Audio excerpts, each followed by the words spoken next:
Congratulations, Sandesh Bhaiya, for getting your visa. Thank you so much. You're welcome. ভাইয়া recently USA একটা university থেকে visa পেয়েছে।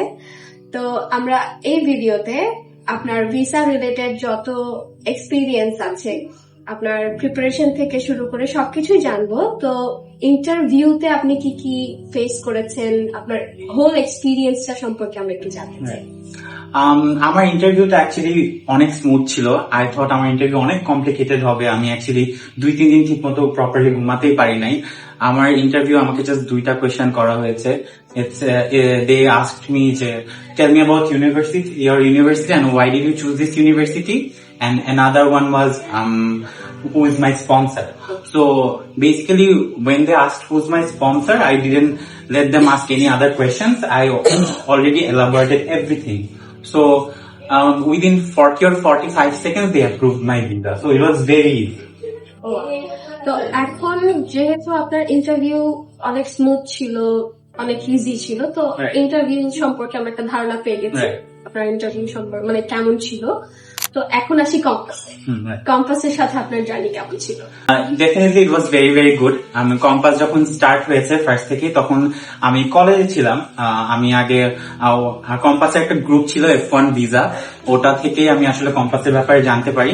তো আমি কলেজে থাকতে থাকতে এই ব্যাপারে রিসার্চ করা শুরু করি, ওনাদের সাথে কথা বলা শুরু করি। দেন আস্তে আস্তে আমি যখন কলেজ থেকে বের হলাম, আমি কম্পাসে আসলাম, and everybody was really supportive, specially Tamjid ভাইয়া। ভাইয়া আপনি যে বলেন আপনার visa interview was smooth as butter, অনেক ইজি ছিল, ওটা বাদ দিলে আপনি আমাদের কম্পাস থেকে ভিসা ইন্টারভিউ ফেস করার আগে যে গ্রুমিংটা করা হয়, সেই গ্রুমিং সম্পর্কে কিছু বলবেন? আপনাকে কিভাবে গ্রুম করা হয়েছে, কতটুকু হেল্প করেছে আপনাকে গ্রুমিংটা? Definitely compass really help me with my interview, because আমি আসলে যখন কোন একটা এজেন্সিতে যাই, আমরা কি ভাবি যে they will just help me with my universities and other stuffs, but আমি অ্যাকচুয়ালি ভাবিনি যে কম্পাসে আমাকে এইভাবে ইন্টারভিউ এর জন্য সাপোর্ট করবে।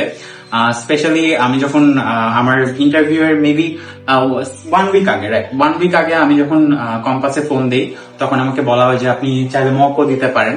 তো আমি কম্পাসে একদম অফিসে এসে ফার্স্টে রিমি আপুর কাছে আমি মক দিয়েছিলাম, এন্ড আমার ফার্স্টের অ্যান্সার খুবই খুবই বাজে ছিল। I was not at all fluent or not, I was very আনকনফিডেন্ট।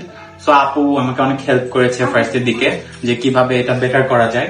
Then I came back next day and I gave my mock with Ifti ভাইয়া। সো ইফতি ভাইয়াকে বলার পরে হি সেড যে ওকে, actually it wasn't that good. I was okay. Then I practiced a lot at house, and আমি তামজিদ ভাইয়াকে phone দিয়ে আমি 2বার অনলাইনে মক দিয়েছি, and he was satisfied with my mock. Then, but I was really confused with one answer, which was about my university.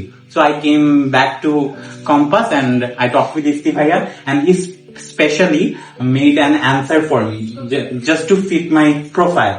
So that really helped me. I thought like that actually gave my visa. আপনি আমাদের future যে স্টুডেন্টসরা আমাদের সাথে কাজ করবে বা আমাদের future স্টুডেন্টসদেরকে compass recommend করবেন কিনা, অথবা রেকমেন্ড করলে তাদের জন্য কি কি সাজেশন আপনি দিবেন, তাদের প্রসেসিং সম্পর্কে যদি বলেন? Definitely, I would recommend Compass, like a 5-star from me. আপনারা যদি কম্পাসে আসতে চান এখনই চলে আসেন। I would say যত তাড়াতাড়ি পসিবল আগে আসা ট্রাই করবেন, যেহেতু এখন ডেটটা পাওয়া যায় না, লাইক 9 months অলরেডি একটা গ্যাপ চলে আসছে। So if you are trying to apply for 2025 fall, so you should apply now, because it's already late and you will not get the dates. So আগে অ্যাপ্লাই করলে আপনি আগে যেতে পারবেন, না হলে আমার মতো একটা হ্যাসেলে পড়তে হবে, যেহেতু আমি চেয়েছিলাম যে আমি 2024 এর ফলে যাব। So I didn't get the date, I got the date for spring session. So you should come fast and they will help you a lot, and you can give the mental pressure to Compass and you can just chill. So yeah, you should definitely come to Compass.